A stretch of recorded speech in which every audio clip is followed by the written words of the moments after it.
কথা দিছে গতিকে নিৰ্বাচন আৰু আগবাঢ়ক তেওঁ ইয়ালৈ নিশ্চিতভাৱে আহিব যেহেতু হেভিৱেট পাৰ্টি এগৰাকী সৰ্বানন্দ সোণোৱালক আপোনাৰ প্ৰতিদ্বন্দ্বী হ'ব তেখেতক আপুনি পৰাস্ত কৰি কিমান ভোটৰ ব্যৱধানত বিজয়ী হ'ম বুলি আপুনি আশাবাদী সেইটো ৰাইজে নিৰ্ণয় কৰিব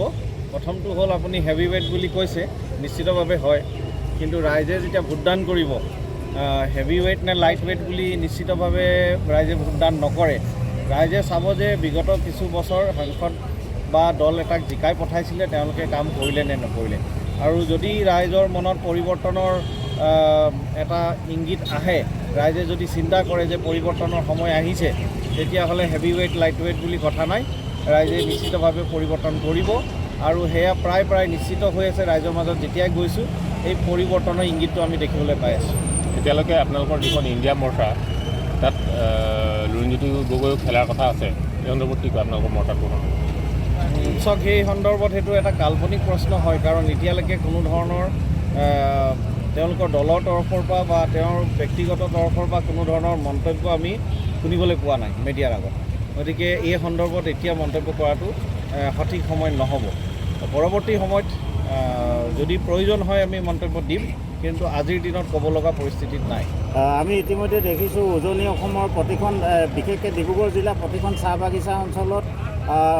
চাহ জনজাতি ছাত্ৰ সন্থা আটচাই বিজেপি চৰকাৰৰ বিৰুদ্ধে তীব্ৰ আন্দোলন গঢ়ি তুলিছে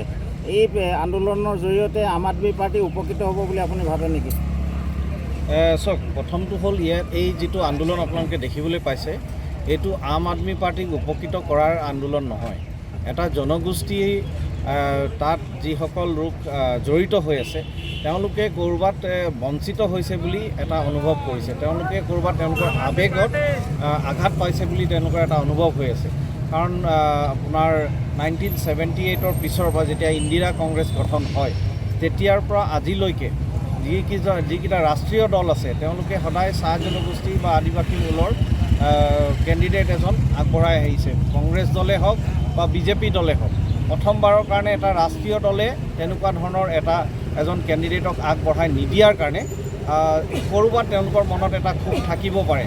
এইটো কোনোবা দলক উপকৃত কৰিব নে নকৰিব সেইটো পিছৰ কথা কিন্তু বিজেপি দলক নিশ্চিতভাৱে ক্ষতি কৰিব ঠিক আছে আম আদমি পাৰ্টি আমি আম আদমি পাৰ্টি মানে একেবাৰে সাধাৰণ দল গতিকে আমি সদায় সাধাৰণ ৰাইজৰ কাষত গৈছোঁ যিহেতু আম আদমি পাৰ্টিৰ নীতি আদৰ্শই হৈছে যে সাধাৰণ ৰাইজক লগত লৈ আগবাঢ়ি যোৱা আমি সাধাৰণ ৰাইজক লগ কৰিছোঁ আৰু আমাৰ বিজেপি চৰকাৰখনৰ পৰা সাধাৰণ ৰাইজ উপকৃত হোৱা নাই এই চৰকাৰখনে কেৱল প্ৰলোভিত কৰি আমাৰ সাধাৰণ জনগণক জীয়াই থকাৰ যিখন মানে স্বাধীনতা সেইখনো নাইকিয়া কৰিছে ৰাইজে হাহাকাৰ কৰি উঠিছে ৰাইজে পৰিত্ৰাণ বিচাৰিছে আৰু পৰিত্ৰাণৰ ক্ষেত্ৰত ৰাইজে নিশ্চয় আমি ভাবোঁ যথেষ্ট আশাবাদী আম আদমি পাৰ্টিক ৰাইজে আগফালে লৈছে আমি বাগান অঞ্চলত গৈছোঁ আমি গাঁও অঞ্চলত গৈছোঁ সকলোৰে একেটাই প্ৰশ্ন সকলোৱে সদায় এইটোৱে কয় যে আমি চৰকাৰখনৰ পৰা একেবাৰে বিতষ্ট হৈছোঁ চৰকাৰখনে আমাক একেবাৰে মৰণমুখী কৰি পেলাইছে যেনেধৰণে চাহ বাগানসমূহ এখনৰ পিছত এখন বিক্ৰী কৰি অসমৰ চাহ উদ্যোগটোৰ লগতে অসমৰ চাহ জনগোষ্ঠীক নিঃশেষ কৰাৰ যি পৰিকল্পনা কৰিছে তাক সঁচাকৈ আমি মৰ্মাহত হৈছোঁ আৰু আমি মৰ্মে উপলব্ধি কৰিছোঁ যদি চাহ জনগোষ্ঠীয় ৰাইজ সজাগ সচেতন নহয় আৰু চাহ জনগোষ্ঠীয় ৰাইজে যদি বিজেপি চৰকাৰখনক টাটা বাই বাই নকৰে তেনেহ'লে কিন্তু বিজেপি চৰকাৰখনে চাহ উদ্যোগটোৰ লগতে চাহ জনগোষ্ঠীয় ৰাইজকো টাটা বাই বাই কৰিবলৈ সক্ষম হ'ব এই কথাবোৰ লৈ আমি ৰাইজৰ ওচৰলৈ গৈছোঁ বাগানত যেতিয়া গৈছোঁ হাজাৰ মহিলা পুৰুষ ওলাই আহিছে তেওঁলোকে আমাক লগ দিছে কাৰণ তেওঁলোকে নিজৰ সন্মুখতে ঘৰৰ সন্মুখৰ বাগানখন বিক্ৰী হোৱা দেখিছে তেওঁ নিজৰ ঘৰৰ সন্মুখতে তেওঁ ঘৰৰ পৰা বাহিৰ কৰি দিয়া দেখিছে কিছুদিনৰ আগত দুলু চাহ বাগিচাৰ ঘটনা তেওঁলোকে পৰিলক্ষিত হৈছে আৰু যিহেতু আজি কিছুদিনৰ পূৰ্বে এতিয়া আমাৰ বাগান অঞ্চলত চলিছে যে আমাৰ বিজেপিক সোমাবলৈ নিদিয়ে বিজেপিক সোমাবলৈ দিব কেনেকৈ চৰকাৰখনে ৰাইজৰ কাৰণে কিবা এটা কৰিব লাগিব আৰু নকৰা মানুহকতো বাকে পাতি জিকাই থাকিলে সক্ষম নহ'ব আজি আপুনি বাগান অঞ্চললৈ যাওক তাত শিক্ষাৰ মানদণ্ড কি ল'ৰা ছোৱালীয়ে 5 স্কুল এৰি দিছে যিটো সময়ত ছোৱালীৰ হাতত কিতাপ থাকিব লাগে সেইটো সময়ত ছোৱালীৰ হাতত কেঁচুৱা আছে তো তেনেকুৱা এটা পৰিস্থিতি মানুহৰ ভোট বিক্ৰী কৰিবলগীয়া হৈছে গণতন্ত্ৰই আমাক দিয়া সৰ্বাধিক অধিকাৰ হৈছে আমাৰ ভোটদান অধিকাৰ কিন্তু বিজেপি চৰকাৰখনে আমাৰ ভোটো কিনিবলৈ বাধ্য হোৱা নিচিনা এটা পৰ্যায়ত মানুহখিনি ৰাখিছে গতিকে আমি আশাবাদী যিহেতু অৰবিন্দ কেজৰিৱালৰ নীতি আদৰ্শৰে গঠিত হোৱা দল আৰু এই দলে মূল্যবোধৰ ৰাজনীতি কৰে কোনো প্ৰলোভনৰ ৰাজনীতি কৰে আজি দিল্লী পঞ্জাৱত এই দলটোৱে যেনেকৈ ৰাইজক কথা দিছে কথাতকৈ বেছি কাম কৰিছে তেওঁলোকে প্ৰতিশ্ৰুতি যদি শিক্ষা বিনামূলীয়া স্বাস্থ্য কথা প্ৰতিশ্ৰুতি দিছে, কিন্তু কামত তেওঁলোকে বিনামূলীয়া স্বাস্থ্য বিনামূলীয়া শিক্ষা দিয়াৰ উপৰিও বিনামূলীয়া বিজুলী বাতি, তেওঁলোকে মহিলাসকলৰ কাৰণে বাছ সেৱা ফ্ৰী, তেওঁলোকে